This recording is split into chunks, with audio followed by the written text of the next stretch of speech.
Hi everyone, it's Sharon from Sharon Sews. I just finished sewing a fabulous pair of wide leg pants.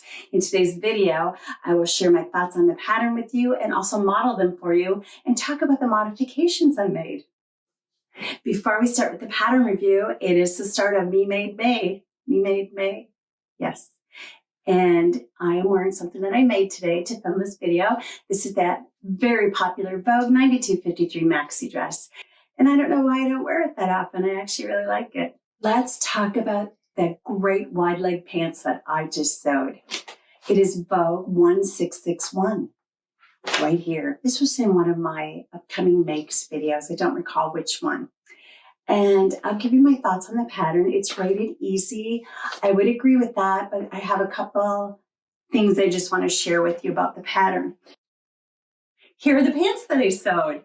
I used a linen blend from Fabric Mart Fabrics, and let me show you a quick little video of me modeling these, and then I will chat about the pattern and tell you more about the modifications that I made.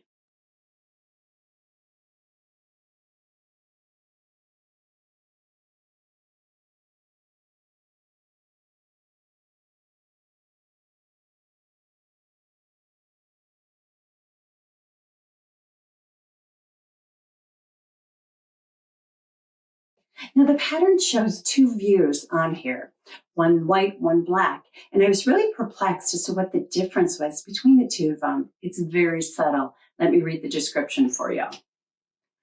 Very loose fitting flared pants. A and B have raised waistline and side seam pockets. A has a fly front opening and soft pleats with top stitch trim. And B has pressed pleats with a center back invisible zipper.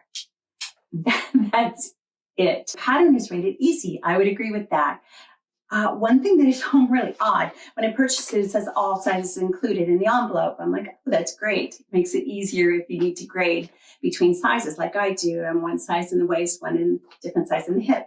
But what I thought was really weird is it's small, medium, large, extra large.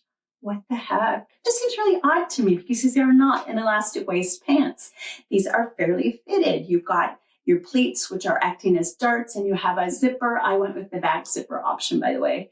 So I just thought that was a little odd with the sizing and something that you're going to want to keep in consideration, especially if you happen to be on the smaller size of the two sizes, because a small would be an 8-10, medium would be a 12-14, large is a 16-18. So obviously it's going to fit differently if you're typically a 10 or a 12. So think about that when you're sewing this. You can always make a deeper pleat. You can always make a deeper side seam. So that's the first thing that I wanted to note on this. It's also a fabric hog. So fabric-wise, got some notes so I don't forget.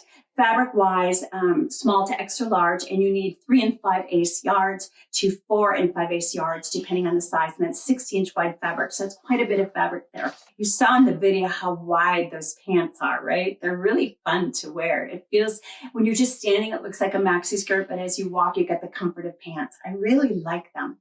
This is how wide they are, 54 inches wide. They are very wide at the bottom. Now, modifications. I did make some modifications to this. I removed 1 inch from the top. While I do have a fairly long torso, because I have a large bust, it's hard to see that.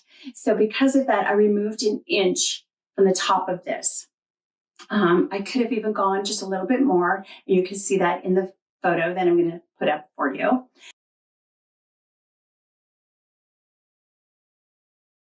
But I think it works really well. The other thing that I will say is I used a lighter weight interfacing on this facing because I did not want the stiffness through here. The facing is about this deep, so it's a very deep facing. So I just didn't want the tightness. I feel like it would have felt very tight through my midsection. I have a bit of a tummy. I don't like how that feels. So I went with a little bit of a lighter weight interfacing. Now that also will affect how that waistband holds up over time. So think about how you're going to wear your pants. I have a very casual lifestyle.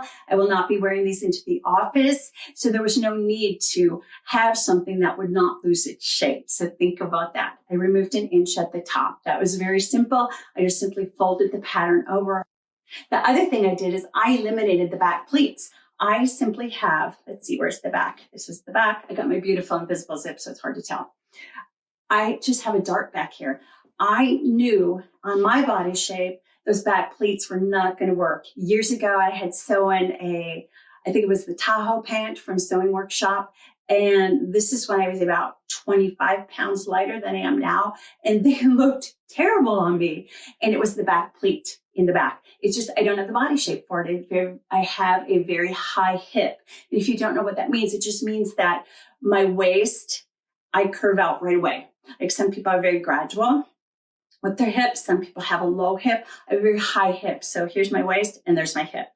And back pleats do not work. So I knew that and I simply eliminated the pleats. Let me show you what I did. Very simple. The first thing I did was to fold down the excess that I did not want at the high waist. And then I folded out those pleats. And then I simply pinned them all the way down.